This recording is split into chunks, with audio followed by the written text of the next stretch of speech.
નમસ્કાર દર્શક મિત્રો, લક્ષ્યવેદ કાર્યક્રમ સાથે હું છું દેવાંગ. દર્શક મિત્રો, લક્ષ્યવેદમાં આજે વાત કરવી છે ગુજરાતના આર્થિક વિકાસની ગાડીને કેટલો વેગ મળશે. આમ તો કહેવાય કે દેશમાં અને રાજ્યોમાં જો સ્થિર સરકાર હોય તો આપણે દેશનો કે રાજ્યોનો વિકાસ સારી રીતે કરી શકીએ છીએ. વાત રહી ગુજરાતની, તો ગુજરાતમાં તો સ્થિર સરકાર વર્ષોથી આપણે જોઈ રહ્યા છે, પરંતુ આ વખતે ભારતીય જનતા પાર્ટી 156 સીટો જીતીને ડંકો વગાડી દીધો છે. પરંતુ શું આર્થિક વિકાસ ક્ષેત્રે પણ હવે ઢોલ નગારા વાગશે? આ સવાલ પણ ઉઠી રહ્યા છે. કારણ કે આ વખતે જે 156 સીટ સાથે ભારતીય જનતા પાર્ટી જીતી છે, એને લઈને ગુજરાતમાં વિકાસ કેટલો શક્ય થશે એને લઈને હવે સવાલો ઉઠી રહ્યા છે. આમ તો ગુજરાતને દેશમાં વિકાસ મોડેલ તરીકે જોવામાં આવી રહ્યું છે, પરંતુ ગુજરાત વર્ષો પહેલા જે ટેક્સટાઇલ હબ તરીકે ઓળખાતું હતું, ત્યારબાદ ગુજરાતમાં ઘણા બધા સેગમેન્ટ્સ, ઘણા બધા પ્રોજેક્ટ આવ્યા અને ગુજરાતમાં હવે એની પણ ઓળખ છે. ખાસ કરીને પેટ્રો છે, ઉર્જા છે, આઈટી છે, ટેકનોલોજી છે, ઓટોમોબાઈલ છે, આ બધા ઉદ્યોગો પણ હવે ગુજરાતમાં આવ્યા છે અને ગુજરાત હવે એની ઓળખ પણ બદલી રહ્યું છે. સવાલ એ થઈ રહ્યો છે કે દરેક સેગમેન્ટની અંદર દરેક પ્રદેશોનો પણ સમકક્ષ વિકાસ થવો જોઈએ અને ત્યારે જ ગુજરાત સાચી રીતે પ્રગતિ કરી એવું કહી શકાય. ખાસ કરીને ગુજરાતની જો વાત કરવામાં આવે તો આ વખતે ભારતીય જનતા પાર્ટી 156 સીટ જીતી, પરંતુ વિરોધ પક્ષ રહ્યો નહીં, જે સારી નિશાની નથી. કારણ કે કોઈ પણ સરકાર સારું કામ ત્યારે જ કરી શકે જ્યારે વિરોધ પક્ષ એટલો જ સબળો હોય. પરંતુ આ વખતે ગુજરાતમાં ભારતીય જનતા પાર્ટી 156 સીટો જીતીને એક કદાચ જે પાસું છે વિરોધ પક્ષ વાળું, એ નબળું છે. તો ભારતીય જનતા પાર્ટી આવનારા 5 વર્ષની અંદર ગુજરાતનો વિકાસ કેવી રીતે કરશે, કયા સેગમેન્ટની અંદર કરશે, એ જ વિશે આપણે આજે વિસ્તૃત ચર્ચા કરવી છે આ કાર્યક્રમની અંદર. અને આ કાર્યક્રમમાં ચર્ચા કરવા મારી સાથે સ્ટુડિયોમાં હાજર છે રત્ના વોરા, કોંગ્રેસના પ્રવક્તા તરીકે આપણી સાથે છે, શ્રદ્ધા રાજપૂત ભારતીય જનતા પાર્ટીના પ્રવક્તા તરીકે આપણી સાથે છે, અને ટેકનોલોજીના માધ્યમથી આપણી સાથે જોડાયા છે નયનભાઈ પરીખ અને ડોક્ટર હેમંત કુમાર શાહ, જાણીતા અર્થશાસ્ત્રી આપણી સાથે જોડાયા છે. ચારે મહાનુભાવોનું સ્વાગત છે. શરૂઆત નયનભાઈ આપનેથી કરવી છે કે હવે જવાબદારીઓ વધી છે. આમ તો ગુજરાતમાં સ્થિર સરકાર વર્ષોથી છે અને ગુજરાતના વિકાસ મોડેલની ગાથા દેશ વિદેશમાં ગવાઈ રહી છે, પરંતુ આવનારા સમયમાં જે પ્રોજેક્ટ્સ આવી રહ્યા છે, અથવા તો એક અર્થશાસ્ત્રી તરીકે હવે સરકાર કયા કયા સેગમેન્ટ્સ ઉપર અને કેવી રીતે ભાર મૂકી શકે? મેં પહેલા કીધું કે લોકશાહીની અંદર સારો વિપક્ષ મજબૂત હોય તો કામ વધારે સારું થઈ શકે, પરંતુ આ વખતે એવું કંઈ છે નહીં. એટલે રાજકીય દ્રષ્ટિએ ભલે આપણને એક સ્થિર સરકાર મળી છે, પણ ગુજરાતના વિકાસને આપ કેવી રીતે જોઈ રહ્યા છો? હું માનું છું કે આ પેલી એક ઓપોર્ચ્યુનિટી છે અને એને ઓપોર્ચ્યુનિટી તરીકે ભાજપ વાપરે એવી આપણા બધાની અપેક્ષા છે. અને આપણી સાથે અને સ્ટુડિયોમાં ભાજપના બેન આપણી સાથે છે, એટલે મારા ખ્યાલથી એમના સંબોધનમાં એ આ બધી ચીજોને બધી ચીજોની વાત કરી લેશે. મારે એટલું કહેવું છે કે જો પહેલા એકવાર એવું હતું કે માધવસિંહભાઈ હતા ત્યારે 150 ની આસપાસ સીટ આવી અને એમાં એ બહુમતીના કારણે ગુજરાતનો શું વિકાસ થયો એ આપણે ચર્ચામાં ક્યાંક ને ક્યાંક લઈ લઈશું. પછી એવો સંજોગ સર્જાયા કે જેથી ભાજપે લગભગ કેટલા છેલ્લા 3 દાયકાથી ગુજરાતના ઉપર પોતાની પોલિટિકલ પકડ જમાવી અને આ દરમિયાન ગુજરાતની ઉત્તરોત્તર પ્રગતિ થઈ છે. માધવસિંહભાઈથી માંડીને અત્યાર સુધી ગુજરાતે વિકાસમાં પણ પોતાનું સ્થાન જાળવી રાખ્યું છે અને ભારતના એક અગ્રેસર રાજ્ય છે એમાં તરીકે પણ મહારાષ્ટ્ર, ગુજરાત, હવે હમણાં થોડા જોઈન થયા હોય તો તામિલનાડુ, કર્ણાટકા વગેરે છે. પણ ગુજરાતે ફોર્ચ્યુનેટલી ઘણા દાયકાઓથી પોલિટિકલ ઇન્સ્ટેબિલિટી કોઈ ભોગવી નથી. એટલે પોલિટિકલ ઇન્સ્ટેબિલિટીનો આપણને કોઈ એડવર્સ માર ઘણા વખતથી નથી પડ્યો. અને તમે તમારા સંબોધનમાં કહ્યું એમ સ્ટેબલ સરકાર ગુજરાતે એન્જોય કરી છે અને એના કારણે જે ફાયદાઓ થયા એ પણ લીધા છે.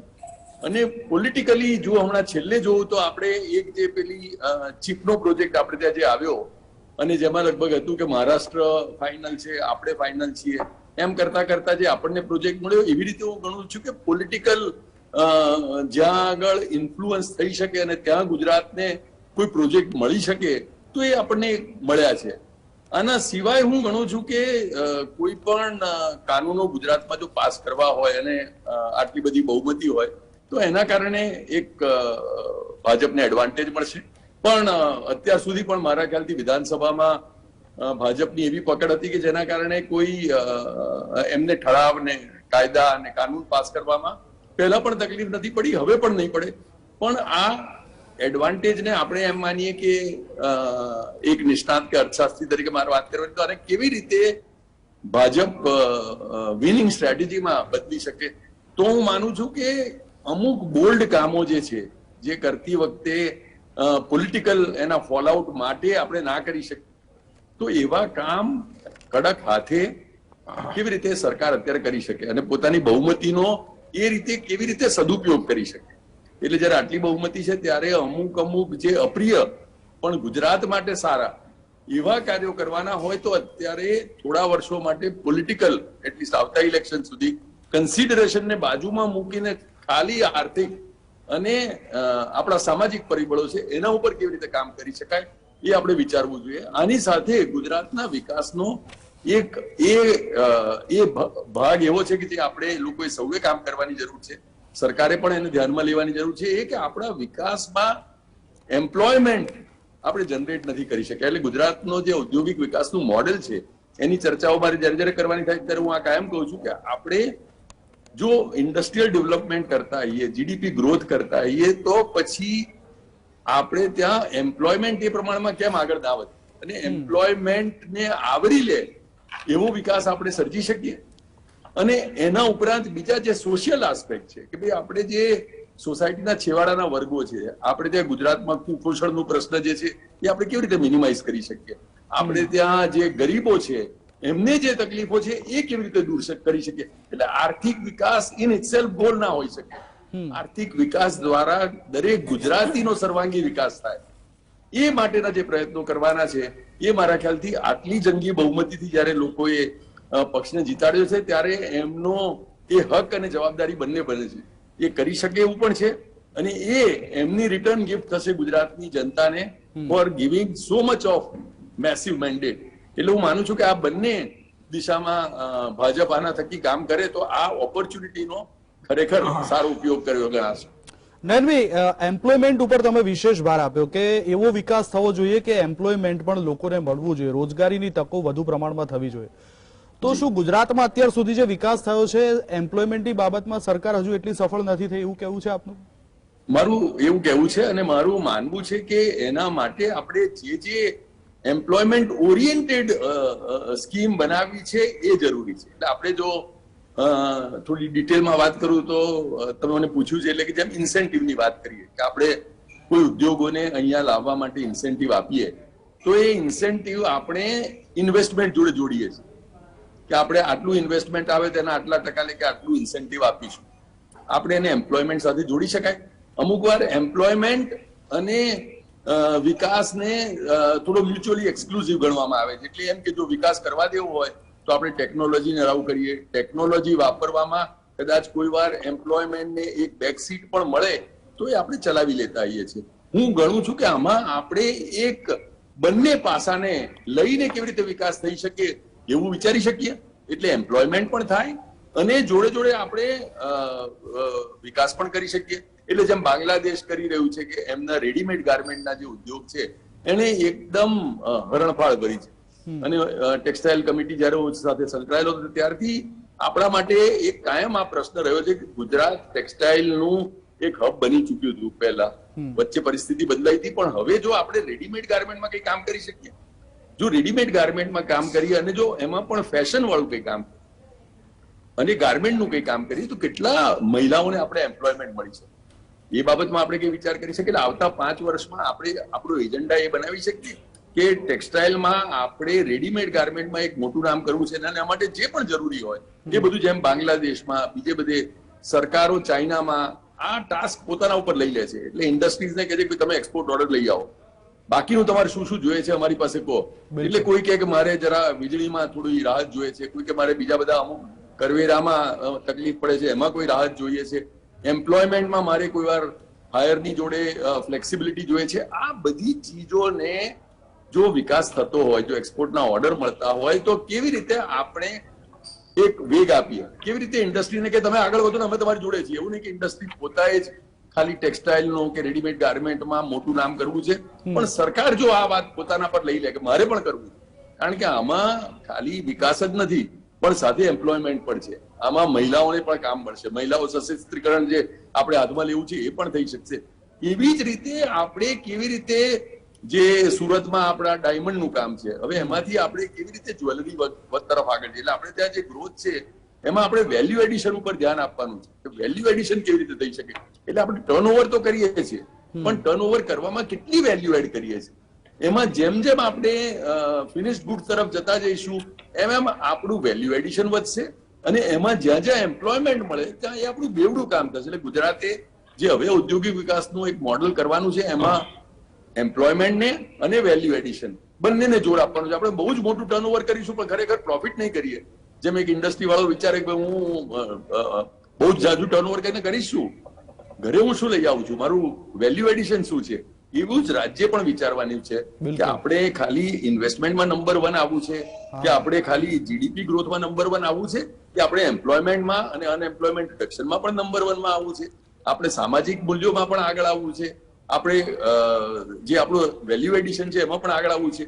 આ જે મારા ખ્યાલથી બધા સર્વાંગિક આસ્પેક્ટ સાથે એક ગુજરાત પોતાની બ્લુપ્રિન્ટ બનાવે તો અત્યારે એક ભારે મેજોરિટી છે. અને ઘણી ચીજો જે આપણે કદાચ પહેલા ના કલ્પના કરી શકતા હોઈએ કે આપણે માનતા હોઈએ કે આપણે એ કરીશું નહીં કરી શકીશું, એ જે અવઢવ હોય એમાંથી બહાર નીકળીને હું એમ માનું કે આ પેલું થોડું રિસ્ક લઈને ક્રીઝની બહાર જઈને આપણે જે ક્રિકેટ રમવાનું હોય અત્યારે આપણી પાસે મોકો છે અને એ રિસ્ક લઈ શકાય એવું છે. અને હું માનું છું કે એ જો સરકાર લે તો આ મેજોરિટીનો એક બહુ જ સારો ઉપયોગ કર્યો ગણાય.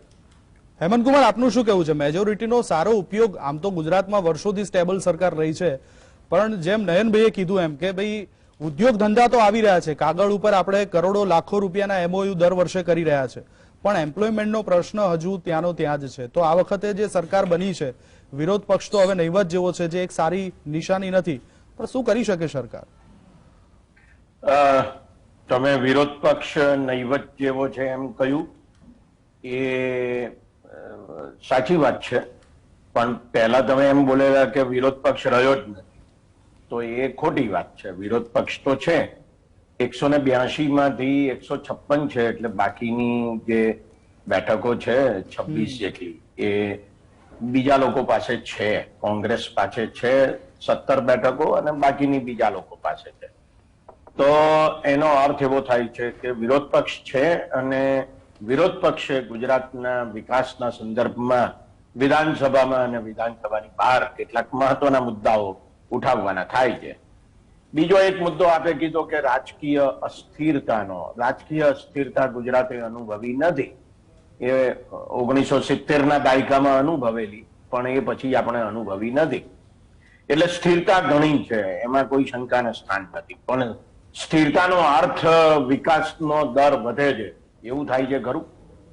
આંકડા જે કહે છે તે હું તમારી સમક્ષ રજૂ કરું છું. 1981 થી 85 નો માધવસિંહ સોલંકીનો સમય કે જ્યારે ગુજરાતનો વિકાસનો દર 16.29% જેટલો હતો. એ પછી 1985 થી 90 નો સમય કે જ્યારે ગુજરાતનો વિકાસનો દર અમરસિંહ ચૌધરીના શાસનકાળ દરમિયાન એ 13.64% જેટલો હતો. અને 1990 થી 1994 ના સમયગાળા દરમિયાન, એટલે કે ચીમનભાઈ પટેલ અને છબીલદાસ મહેતાનો જે સમય છે, ત્યારે ગુજરાતનો વિકાસનો દર એ 16.73% જેટલો હતો. હવે આ સમયગાળાને જો આપણે ધ્યાનમાં લઈએ અને એની સરખામણી જો ગુજરાતના છેલ્લા 20 વર્ષના શાસન કાળને ધ્યાનમાં રાખીને લઈએ તો 2001 થી 2021ના સમયગાળા દરમિયાન એનાથી લગભગ અડધો વિકાસનો દર 8.21% સિદ્ધ થયો છે. આ એક હકીકત છે અને ગુજરાત સરકારના પોતાના આંકડા એમ કહે છે. એટલે વિકાસ આ 156 સીટો ભાજપને મળી એટલે વધી જાય, વિકાસનો દર ઊંચો જાય એવું જરૂરી નથી. 8.21% એ ચોક્કસ ભારતની સરેરાશ કરતા વધારે છે, એમાં કોઈ શંકા નથી.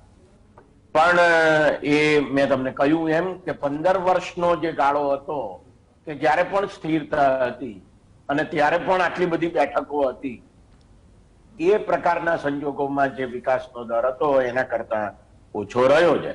હવે સવાલ બીજો એ છે કે ગુજરાત સરકારોની નીતિ, સરકાર ગમે તે હોય, 1960 થી અત્યાર સુધી હંમેશા ઉદ્યોગ તરફી રહી છે, ઉદ્યોગોને પ્રોત્સાહન આપનારી અને ઉદ્યોગો માટે સગવડો ઊભી કરનારી રહી છે, એમાં કોઈ શંકા નથી. સવાલ એ છે કે આપણે કયા ઉદ્યોગોને વધારે પ્રાધાન્ય આપીએ અને એમાં રોજગારી જેમાં વધે એવા ઉદ્યોગોને આપણે પ્રાધાન્ય આપીએ છીએ કે કેમ, એ મને લાગે છે કે વધારે મહત્વનું છે. એનું કારણ એ છે કે બેકારી મોટા પ્રમાણમાં છે.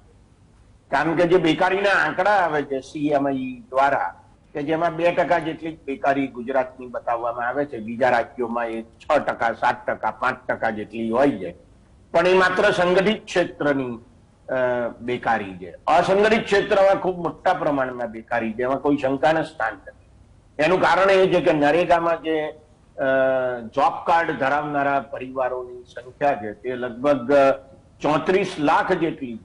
એનો અર્થ એ થયો કે 34 લાખ પરિવારો એવા છે કે જે લોકો જોબ કાર્ડ લે છે ને એમની ઈચ્છા છે કે એમને રોજગારી પ્રાપ્ત થાય. એટલે ગ્રામ વિસ્તારોમાં જે રોજગારી છે એ ખરેખર બહુ મોટો સવાલ છે. અને મને એમ લાગે છે કે આપણે ખેતી ક્ષેત્રે જે રોજગારી પ્રાપ્ત થાય છે એમાં બિન ખેતી ક્ષેત્રે આપણે કેવી રીતે એને જોડી શકીએ એ મોટો પડકાર છે. નોન ફાર્મ એમ્પ્લોયમેન્ટ, બિન ખેતી ક્ષેત્રે રોજગારી ઊભી કરવાનું અને તે પણ ગ્રામ વિસ્તારોમાં ઊભી કરવાનું બહુ જ જરૂરી છે અને એ એક મોટો પડકાર છે. બીજો એક અગત્યનો મુદ્દો મારે કહેવો છે અને તે એ છે કે વિકાસ કોનો કરવાનો છે? વિકાસ તો એમનો કરવાનો છે કે જેમનો વિકાસ થઈ ગયો છે એમનો નહીં, પણ જેમનો નથી થયો એમનો કરવાનો. તો કોનો વિકાસ નથી થયો? તો ગુજરાતમાં લગભગ 3,50,00,000 લોકો એવા છે કે જે લોકો ગરીબ છે અથવા ગરીબીની બહુ નજીક છે. અને એ કોરોનાએ આપણને પુરવાર કરીને બતાવ્યું. હમણાં પોતે ચૂંટણીના સમયગાળા દરમિયાન રસ્તાઓ ઉપર હોર્ડિંગ મૂક્યા હતા અને એમાં એમ કહેલું કે 70 લાખ પરિવારોને અમે મફત અનાજ આપ્યું છે. તો 70 લાખ પરિવારોને મફત અનાજ આપવાની જરૂર કેમ ઊભી થઈ, એ મોટો સવાલ છે. એટલે ઓછામાં ઓછા 3,50,00,000 લોકો થયા. એનો અર્થ એવો થાય કે ગુજરાતમાં 55% જેટલા પરિવારો એવા છે કે જે લોકો ગરીબ છે અથવા ગરીબીની બહુ નજીક છે, એમ ગુજરાત સરકાર પોતે માને છે. માટે તો એમને મફત અનાજ આપવાનું કે છે અને આપે છે અને સ્વીકારે છે અને પાછી એની જાહેર ખબર પણ કરે છે. એટલે મને એમ લાગે છે કે આ જે 3,50,00,000 લોકો છે એમનો વિકાસ કરવાની જરૂર છે. એટલે વિકાસ છે ને એ એમના સુધી કેવી રીતે પહોંચે એની ચિંતા મને લાગે છે કે સરકારે કરવાની બહુ જ આવશ્યકતાઓ છે. અને બીજો એક અગત્યનો મુદ્દો જેના ઉપર મારે ખાસ ધ્યાન દોરવું છે તે એ છે કે આપણે શિક્ષણ ક્ષેત્રે બહુ પછાત છીએ. આ એક હકીકત છે. હું તમને આંકડો આપું કે ચાલુ વર્ષે જે હવે માર્ચ મહિનામાં પરીક્ષા લેવાની છે 10મા 12મા ધોરણની, એનો આંકડો આવ્યો છે કે આપણે કુલ 15 લાખ વિદ્યાર્થીઓ, 15-15.5 લાખ જેટલા વિદ્યાર્થીઓ નોંધાયા છે જેમણે ફોર્મ ભર્યું છે પરીક્ષા આપવાનું. અને એમાં 10 અને 12 બંને ધોરણની પરીક્ષાઓનો સમાવેશ થાય છે, બંનેની બોર્ડ. હવે જો તમે 2013માં જોયો કે ગુજરાતમાં કેટલા પહેલા ધોરણમાં દાખલ થયા, તો એનો અર્થ આંકડો મળે છે લગભગ 17 લાખ જેટલા વિદ્યાર્થીઓ પહેલા ધોરણમાં દાખલ થયા અને 10મા ધોરણમાં 2023માં પહોંચશે લગભગ 11 લાખ. તો વચ્ચે 6 લાખ જેટલા વિદ્યાર્થીઓ 10 ધોરણ પહેલા જતા રહે છે, શાળા છોડી દે છે અથવા તો એ શાળાની બહાર ધકેલાઈ જાય. આ જે આંકડો છે એ કેટલો મોટો છે અને એની ચિંતા કરવાની આવશ્યકતા છે. ગુજરાત સરકાર અત્યારે ગુજરાતની જીડીપીના માત્ર 1.53% જેટલું ખર્ચ શિક્ષણ માટે કરે અને નવી જે શિક્ષણ નીતિ કોરોના કાળ દરમિયાન બહાર પાડવામાં આવી 2 વર્ષ પહેલા, એમાં તો એમ લખેલું છે કે જીડીપીના 6% જેટલું ખર્ચ એ શિક્ષણ પાછળ સરકારોએ કરવું જોઈએ. તો હું આશા રાખું કે હવે જે બજેટ આવે છે એ બજેટમાં ગુજરાત સરકાર આ 0.5% માંથી 2%, 2.5% કે 3% જેટલું ખર્ચ કરે. માત્ર જીડીપી નો વૃદ્ધિ દર અગત્યનો નથી કે ગુજરાતની આવક કેટલી ઝડપથી વધે છે. ગુજરાતની માથાદીઠ આવક એ દેશની માથાદીઠ આવક કરતા થોડાક 1000 રૂપિયા વધારે છે. એના ઉપર આપણે જેટલું ગૌરવ લઈએ છીએ, મને લાગે છે કે એના કરતા વધારે ગૌરવ આપણે શિક્ષણના ક્ષેત્રે લેવું જોઈએ. બરાબર એવા જ પ્રકારની પરિસ્થિતિ આરોગ્યના સંદર્ભમાં છે. ખાસ કરીને અપોષણથી પીડાતા જે લોકો છે એમની સંખ્યા કેટલી મોટી છે. નેશનલ ફેમિલી હેલ્થ સર્વે 2019 અને એ પછી છેલ્લા 3 વર્ષમાં પરિસ્થિતિ બદલાઈ હોય એવી તો કોઈ શક્યતાઓ દેખાતી નથી. તો આ જે અહેવાલ છે એ અહેવાલ એમ કહે છે કે ગુજરાતમાં લગભગ 62% સ્ત્રીઓ એવી છે કે જે અપોષણથી પીડાય છે. ગુજરાતમાં લગભગ 43% બાળકો એવા છે કે જે અપોષણથી પીડાય છે. અને ગુજરાતમાં 28% પુરુષો એવા છે કે જે અપોષણથી પીડાય છે. એટલે કે એમના શરીરને જે પોષણ જોઈએ એ પોષણ મળતું નથી એમના ખોરાકમાં. આ કેટલી ગંભીર પરિસ્થિતિ છે. આપણે દૂધના ઉત્પાદનમાં આખા ભારતમાં પહેલો નંબર ધરાવીએ એવા પ્રકારની પરિસ્થિતિમાં છે. અમૂલ આપણી બ્રાન્ડ છે, આપણને એનું ગૌરવ છે. પણ આ જ ગુજરાતમાં જો આપણે અપોષણથી પીડાતી આટલી મોટી સંખ્યા હોય તો આપણે ગૌરવ લેવા વિશે વિચારવું જોઈએ. બિલકુલ. અને ગૌરવ કઈ બાબતનું લેવું જોઈએ અને હજી કયા સેગમેન્ટ્સ ઉપર વિકાસ થવો જોઈએ? શ્રદ્ધાબેન, આજ વિષય ઉપર આવજો. અર્થશાસ્ત્રીઓએ જે પોતાના મંતવ્યો રજૂ કર્યા, નયનભાઈએ જેમ કીધું એમ કે ભાઈ ગુજરાતનો વિકાસ થઈ રહ્યો છે તો ગુજરાતના વિકાસમાં ઉદ્યોગોની સાથે એમ્પ્લોયમેન્ટ મેળવવું પણ જરૂરી છે. એવું જરૂરી નથી કે લાખો કરોડો રૂપિયાના ઉદ્યોગો ગુજરાતમાં આવે છે, સાથે એની સામે કેટલા જણાને રોજગારી મળે છે એ પણ માપવું જરૂરી છે. હેમંતભાઈએ પણ ખૂબ સારો આંકડો આપ્યો કે જે 2001 થી 2021 સુધીનો ગુજરાતનો જે વિકાસ દર છે એ 8.21% રહ્યો છે, જે પહેલાની સરકારોમાં 16%ની આસપાસ રહ્યો છે, એટલે અડધો થઈ ગયો છે. એમણે સેગમેન્ટ વાઇઝ પણ વાત કરી કે શિક્ષણના સેગમેન્ટની વાત કરી, કે આરોગ્ય વિશે વાત કરી, એમને ખાસ કરીને રોજગારી વિશે વાત કરી, નોન ફાર્મિંગ જે રોજગારો છે એના વિશે વાત કરી. તો ખરેખર ગુજરાતનો વિકાસ કયા સેગમેન્ટ્સ ઉપર થઈ ગયો? રૂડા રૂપાડા આંકડાઓ તો દર વર્ષે આવે કે આટલા કરોડનું ઇન્વેસ્ટમેન્ટ થયું, પણ હજુ ક્યાં વિકાસ કરવાની જરૂર છે? ને આ વખતે તો ભારતીય જનતા પાર્ટીએ 156 સીટો જીતી છે. આ વખતે તો મેં જેમ કીધું એમ કે વિરોધ પક્ષ પણ નહીવત જેટલો છે. તો કોને પ્રાધાન્ય આપશો? સૌપ્રથમ બહુ ચર્ચા થઈ છે કે વિરોધ પક્ષ નથી કે છે, અને વિરોધ પક્ષ તો છે, જેમ અમારી પહેલાના પ્રવક્તા બોલી ગયા છે. અને આ દેશમાં આઝાદી પછી ખાસા લાંબા સમય સુધી વિરોધ પક્ષ નથી રહ્યો. 1969માં એક ફોર્મલ રેકગ્નિશન એક્ટ પ્રમાણે થયું અને પછી વિરોધ પક્ષના નેતાને કઈ સત્તા આપવી પડી. ઇફ આઈ એમ રોંગ, મારા કરતા બે પૂર્વ પ્રવક્તાઓ છે, એમાં એક્સપિરિયન્સ લોકો છે, કહી શકે છે. ઇન બિટવીન વળી પાછું 1984 થી લઈને 89 સુધી પાછું કોઈ વિરોધ પક્ષ નહીં, કોઈ વિરોધ પક્ષના નેતા નહીં.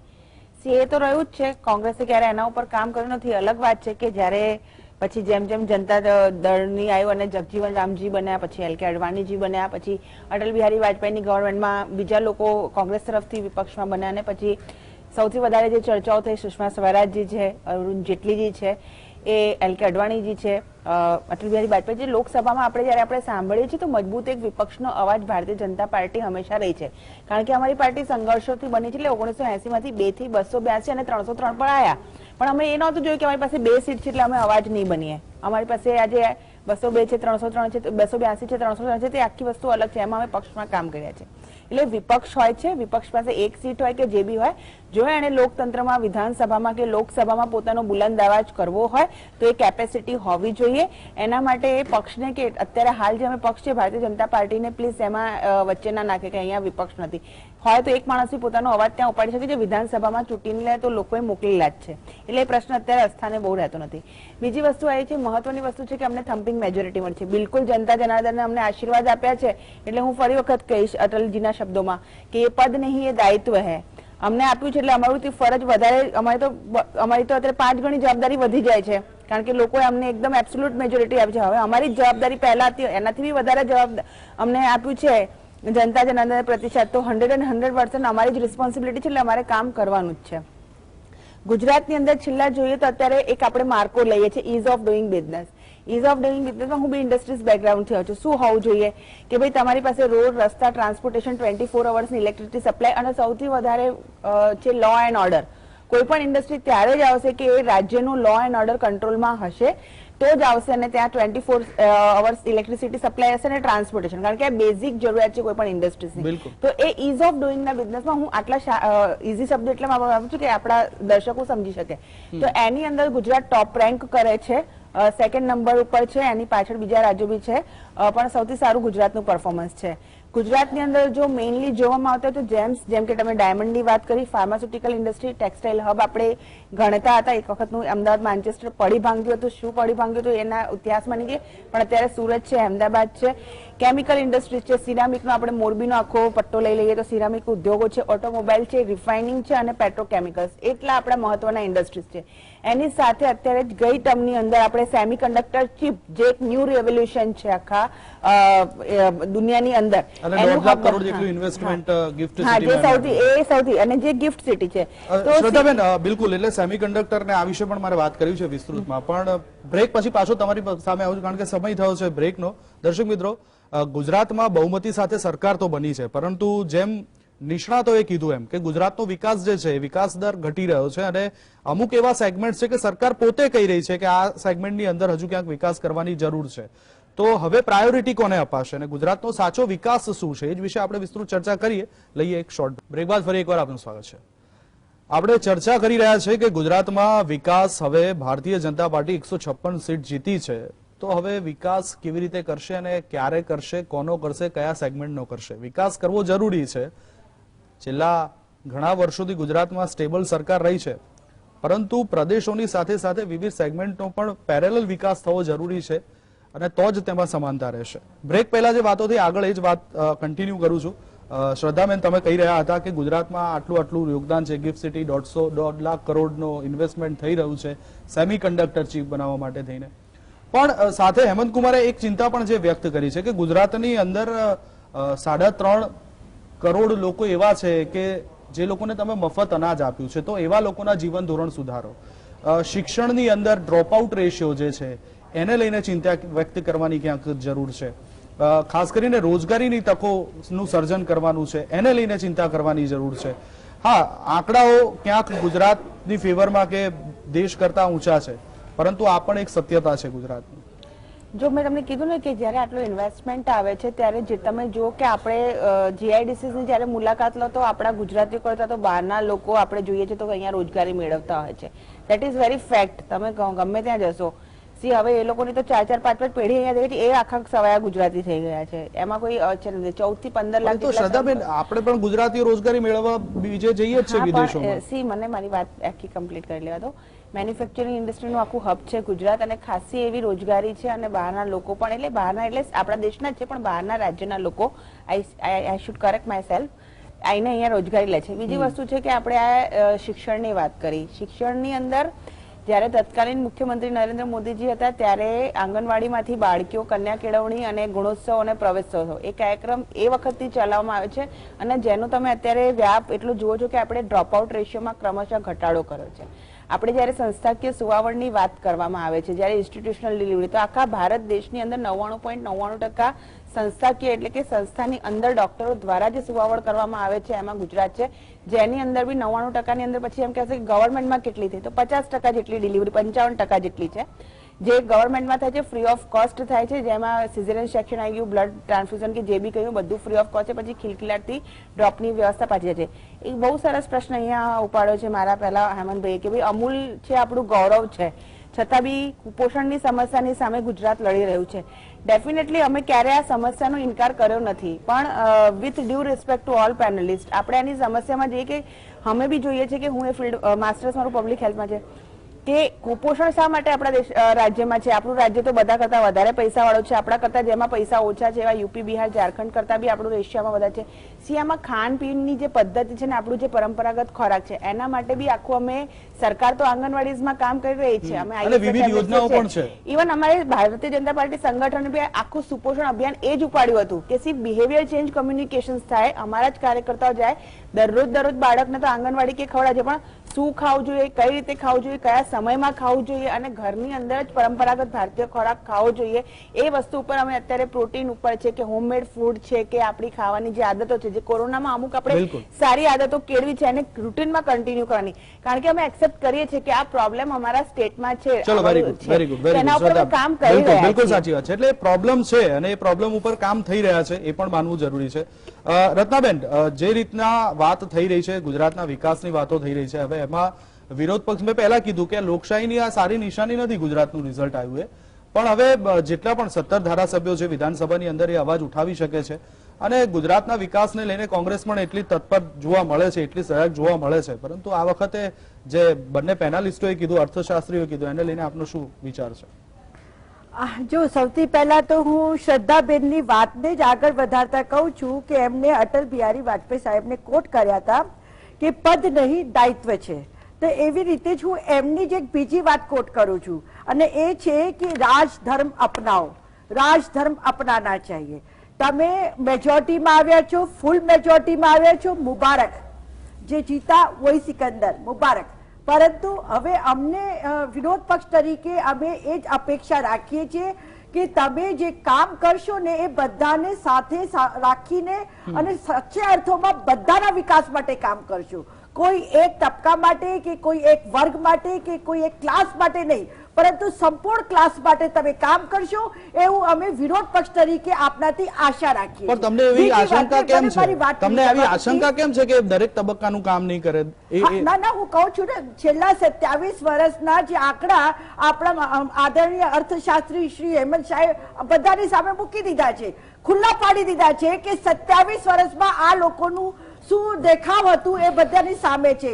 આંકડા બહુ સારા સારા દેખાય છે, પણ હકીકતના આંકડા જે અર્થશાસ્ત્રી તરીકે હેમંત શાહજીએ આપ્યા છે એની જ હું તમને તો વાત કરું છું કે સૌથી પહેલા જ્યારે કોંગ્રેસ સત્તા ઉપર હતી 95 સુધી, ત્યારે કોંગ્રેસનો વિકાસ દર કેટલો હતો તમે જોઈ લો, આંકડા બોલે છે. 16%, 16.29 થી વધુ હતું અને જ્યારથી ભાજપ આવી છે સત્તામાં ત્યારથી એનો વિકાસ દર કેટલો છે? વિકાસ વિકાસ વિકાસ, ખાલી નાટકો, ખાલી વાતકો અને વાતો કરી કરીને એ લોકોએ આખા દેશને ભમરાવી દીધા છે.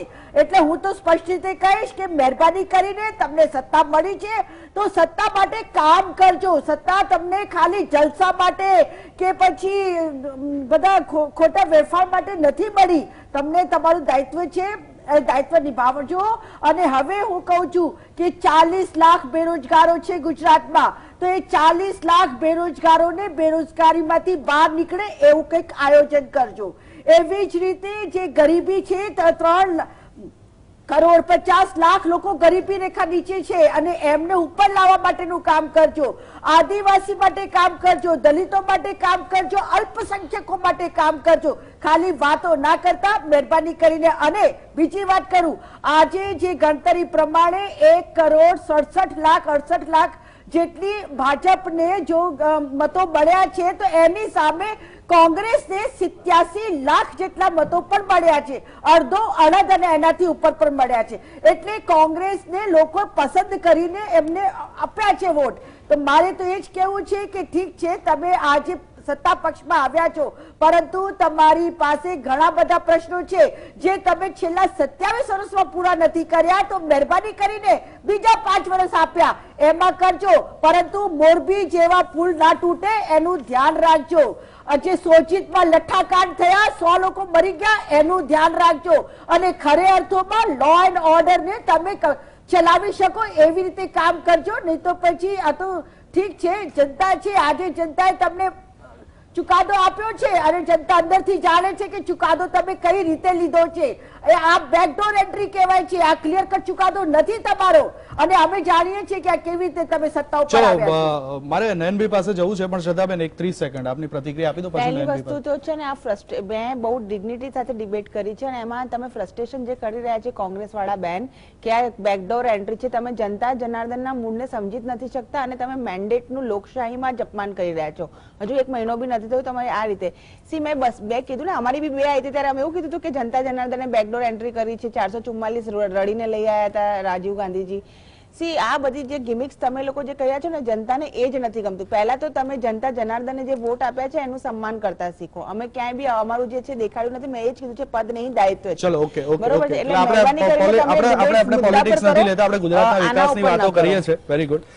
નયનભાઈ આપની પાસે આવું છું કે જે ચર્ચાઓ થઈ અને આપે પણ જે જણાવ્યું એ સિવાય મારે એ ઉમેરવું છે કે બેને ગિફ્ટ સિટીની વાત કરી અને વડાપ્રધાન નરેન્દ્ર મોદીનો ગુજરાત પ્રત્યે તો વિશેષ પ્રેમ રહેલો છે અને કદાચ એમની કૃપાથી જ ભારતીય જનતા પાર્ટી 156 સુધી પહોંચી શકી છે. એમાં પણ કોઈ બેમત નથી, કારણ કે એમને જે મહેનત કરી છે એ મહેનતનું ફળ કદાચ અહીંયા ભારતીય જનતા પાર્ટીને મળ્યું છે. ગિફ્ટ સિટીની અંદર પણ ગિફ્ટ સિટીનો જેટલો વિકાસ થશે પેરેલલ ગુજરાતનો વિકાસ, કારણ કે 1.5 લાખ કરોડનો જેમ બેને વાત કરી કે સેમિકન્ડક્ટરનો જે પ્રોજેક્ટ આવી રહ્યો છે, આપ કેવી રીતે જોઈ રહ્યા છો આ પ્રોજેક્ટની અંદર ગિફ્ટ સિટીને ખાસ? એક તો બંને પ્રોજેક્ટ સારા છે અને આપણે ત્યાં આવે છે, આપણને બધાને ગમે છે, પણ આપણે જે ફોકસ મારે શિફ્ટ કરવાનું છે એની હું વાત કરું છું કે આપણે જો કહીએ કે આ નવો ઉદ્યોગ જે આવ્યો છે એમાં 1,50,000 કરોડ 30,000-40,000 કરોડ જે પણ છે એ આપણે કાયમ ઇન્વેસ્ટમેન્ટનું ટેગ વાપરીએ છીએ. આપણો એમાં જે આપણી દ્રષ્ટિકોણ છે બદલી શકાય, કેટલી એમ્પ્લોયમેન્ટ આપવાની છે એ વાત કરી શકાય. તો આપણે ઇન્વેસ્ટમેન્ટ પર જોર આપીએ જ નહીં. ઇન્વેસ્ટમેન્ટ કેટલું છે એ વાત જ ના કરીએ. ગિફ્ટ સિટીમાં પણ આપણે એ વાત ના કરીએ, આપણે એમ્પ્લોયમેન્ટની વાત કરી શકાય.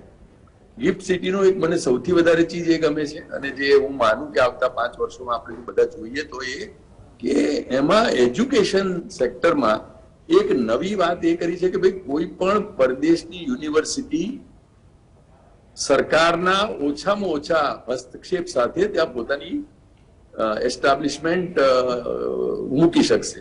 એટલે શું, દુબઈમાં એક આવી રીતે એજ્યુકેશન સિટી છે જ્યાં આગળ આપણે જેમ માનીએ છીએ કે આપણા ઘણા જે બ્રાઇટ સ્ટુડન્ટ છે એ બધા બહાર જવું પડે સારા એજ્યુકેશન માટે. હવે જો આપણે ઓક્સફર્ડ ને અહીંયા લાવી શકીએ કે હાર્વર્ડ બિઝનેસ સ્કૂલ ને અહીં લાવી શકીએ, એવી જે દુનિયાની જે ટોપમોસ્ટ ઇન્સ્ટિટ્યૂટ છે, જે યુનિવર્સિટી છે, એને હવે કેવી રીતે અહીંયા લાવીએ? આપણે અહીંયા એક પ્રાવધાન તો ઉભું કર્યું છે કે ભાઈ એ લોકો આવી શકે અને એને સરકારમાંથી જે તકલીફો હતી એ બધી અમુક દૂર કરી છે. હવે આ જે છે એનું નેક્સ્ટ સ્ટેપ એ છે કે હવે આપણે ખરેખર યુનિવર્સિટી જેવી અહીંયા લઈ આવીએ.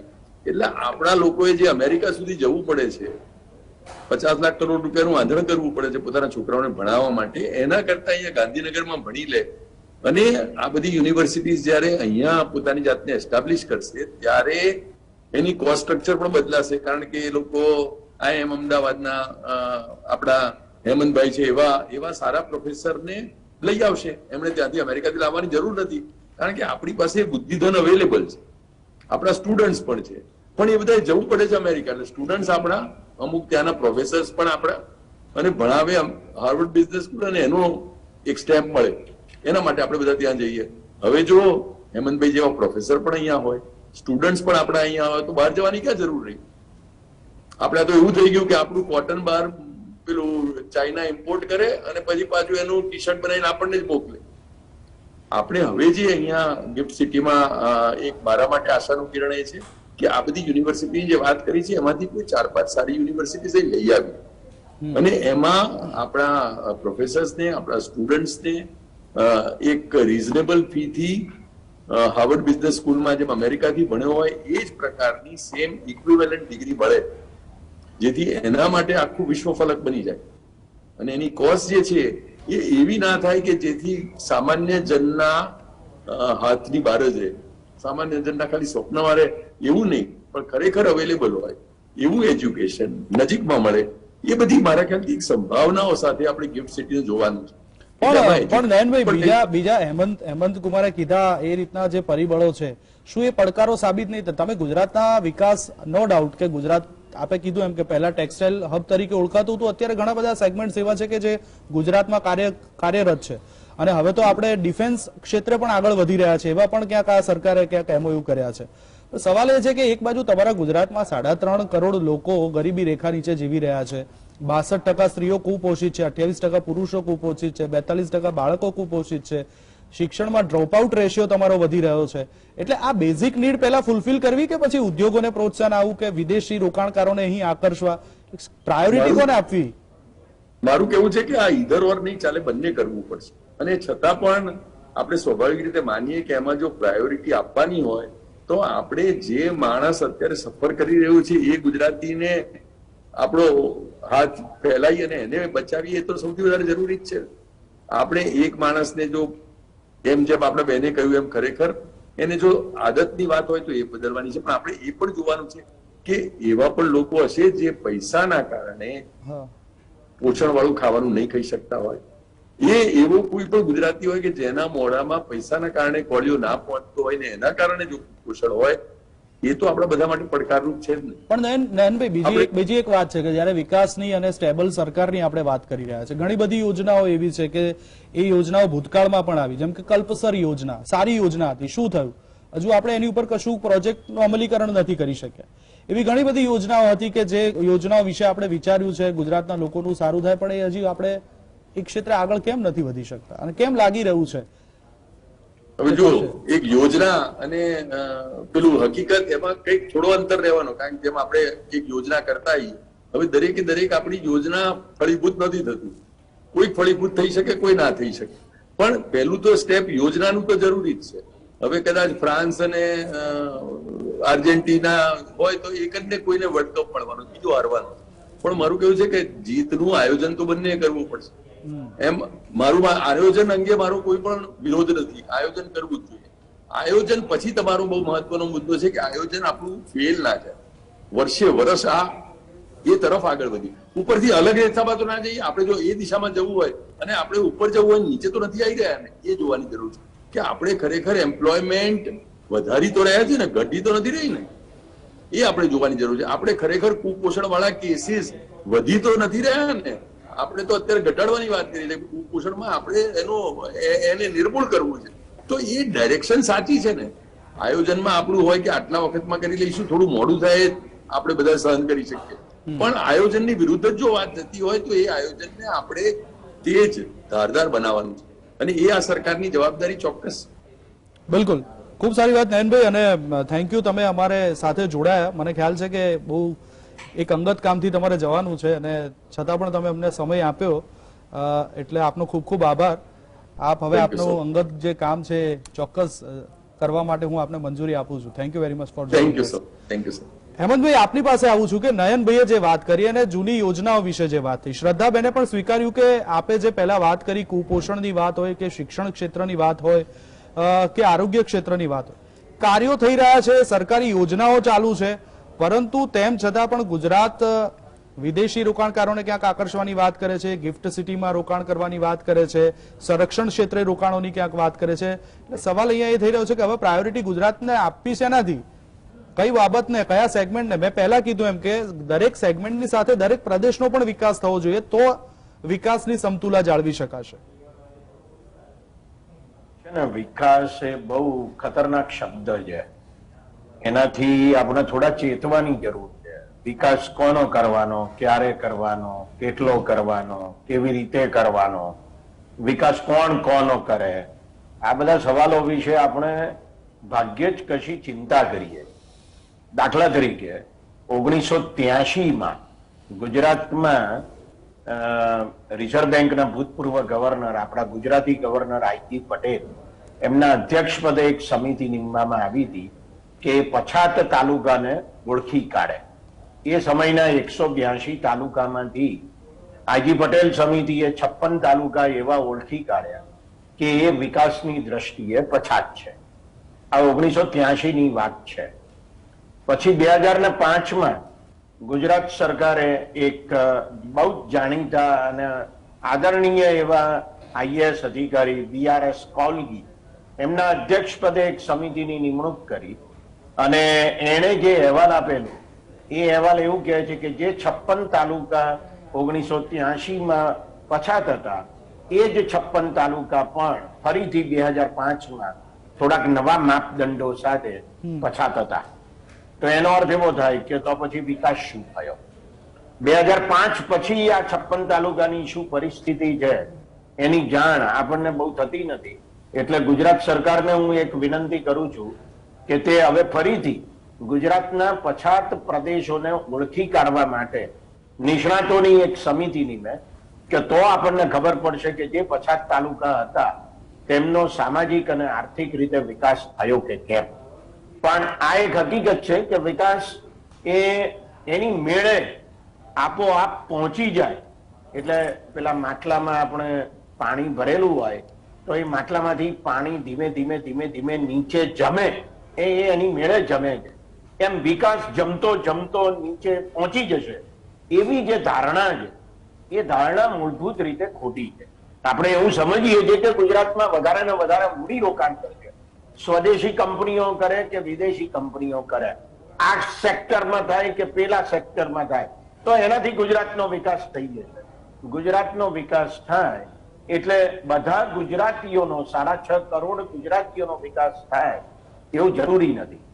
જુઓ તમે કે યુક્રેન અને રશિયા વચ્ચે યુદ્ધ ફાટી નીકળ્યું એમના પરિણામે લગભગ 2000 જેટલા ગુજરાતી વિદ્યાર્થીઓ જે ત્યાં તબીબી શિક્ષણ લેવા ગયા હતા એમની હાલત કફોડી થઈ. હવે મને એ નથી સમજાતું કે આપણી શિક્ષણની વ્યવસ્થા કેમ એવી છે કે જેથી 2000 જેટલા વિદ્યાર્થીઓને ત્યાં ભણવા જવું પડે છે. મને તો પહેલી જ વાર ખબર પણ પડી કે ઓહો, તબીબી શિક્ષણ લેવા માટે વિદ્યાર્થીઓ યુક્રેન જાય છે, ગુજરાતના વિદ્યાર્થીઓ. મિત્રો, આ એક બહુ જ મહત્વનો મુદ્દો છે અને તે એ છે કે મૂડીરોકાણ ઊભું થાય એટલે રોજગારી ઊભી થાય જ, અને રોજગારી ઊભી થાય એટલે ગરીબી દૂર થાય જ.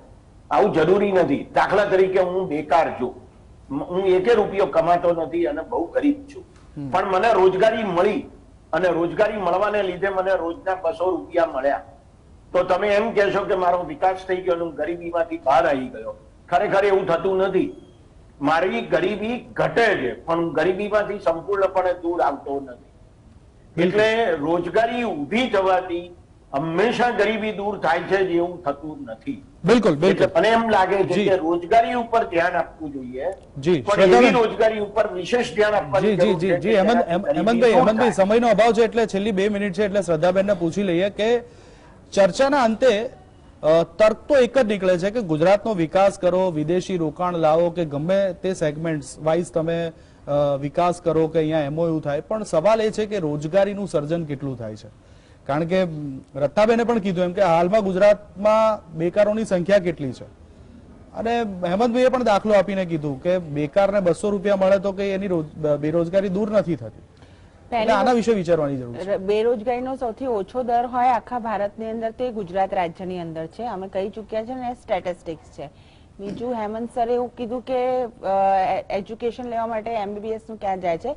સર પ્રોફેસર છે, સર કોઈ મેડિકલ આપણા ફ્રેન્ડ્સ હોય એમની જોડે વાત કરી જો રેશિયો હોય છે મેડિકલ સીટનો અને એ પ્રમાણે એપીસ પ્રોફેસર્સ મળતા હોય છે અને એના તમે ડીપ સ્ટડી કરો છો જશો એટલે તમને ખબર પડી જશે કે એજ્યુકેશન અહીંયા મોંઘું પણ છે. પણ શ્રદ્ધાબેન, એ પણ એક કારણ છે. એ જશે કારણ કે MBBS અહીંયા કરો એટલે 1 કરોડ રૂપિયા થાય. એ અર્થશાસ્ત્રી છે, એમના કોઈ સારા એપી ફ્રેન્ડ હશે એસિસ્ટન્ટ પ્રોફેસર મેડિકલ કોલેજના, એ પૂછશે એટલે એમને રિયાલિટી ખબર પડી જશે કે આપણે GMERS છે, મેડિકલની સીટો છે, એમ્સ છે, પ્રાવધાન વધારે છે, પણ એના એક પ્રોપર રેશિયો હોય છે, એના એ પ્રમાણે મેડિકલ સીટો મળતી હોય છે અને એ કેમ નથી મળી એના પછી 70 વર્ષના. બીજી વસ્તુ, ડોક્ટર અમારો સંકલ્પ પત્ર બી છે કે જેની અંદર અમે બિલીવ કરીએ છીએ કે પોપ્યુલેશન પ્રમાણે દર 1000 ઉપર એક MBBS ડોક્ટર હોય છે, જેના ઉપર અમે કામ કરી રહ્યા છીએ. છેલ્લી મિનિટ રત્નાબેન શું કહેશો, શું પ્રતિક્રિયા આપશો?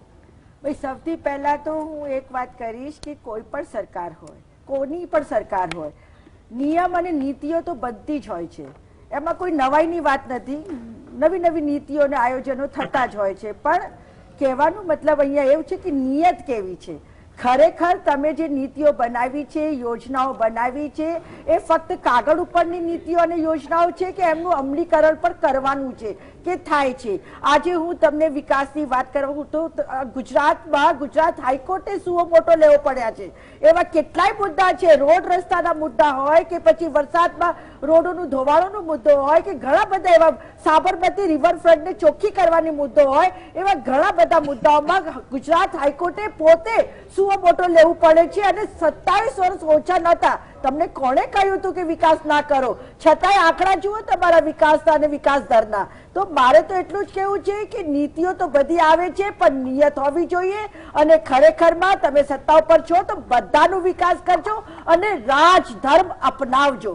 બધાને રા- સાથે રાખીને. હા, અને આ વાક્ય પણ વાજપેયીજીએ કીધું હતું મોદી સાહેબને, રાજધર્મ અપનાવજો. વેલ, આપણે આજે ચર્ચા કરી કે ગુજરાતમાં વિકાસ ક્યારે અને કેટલો થશે, કારણ કે ગુજરાતમાં સ્ટેબલ સરકાર તો વર્ષોથી રહી છે અને આ વખતે તો અભૂતપૂર્વ 156 સીટ સાથે ભારતીય જનતા પાર્ટીએ સરકાર બનાવી છે. પરંતુ વિકાસની પરિભાષા ખાસ કરીને જોવામાં આવે તો નરેન્દ્ર મોદીને ગુજરાત પ્રત્યે મેં કીધું એમ કે વિશેષ પ્રેમ રહેલો છે, એટલે અલગ અલગ સેગમેન્ટની અંદર અલગ અલગ ગુજરાતના પ્રદેશો છે એનો પણ વિકાસ થવો એટલો જ જરૂરી છે. સવાલ એ છે કે પ્રાયોરિટી કયા સેગમેન્ટ્સને અને રોજગારીની તકો વધારેમાં વધારે સર્જન થાય એ સરકારની પ્રાયોરિટી હોવી જોઈએ. વહેલા ચર્ચામાં ભાગ લેવા માટે થઈને હેમંત કુમારજી આપનો, રત્નાબેન આપનો, શ્રદ્ધાજી આપનો, આપ તમામનો આભાર. દર્શક મિત્રો, ચર્ચામાં ત્યાર બાદ આટલું જ. વધુ સમાચાર અને અપડેટ માટે આપ જોતા રહો GSTV. નમસ્કાર.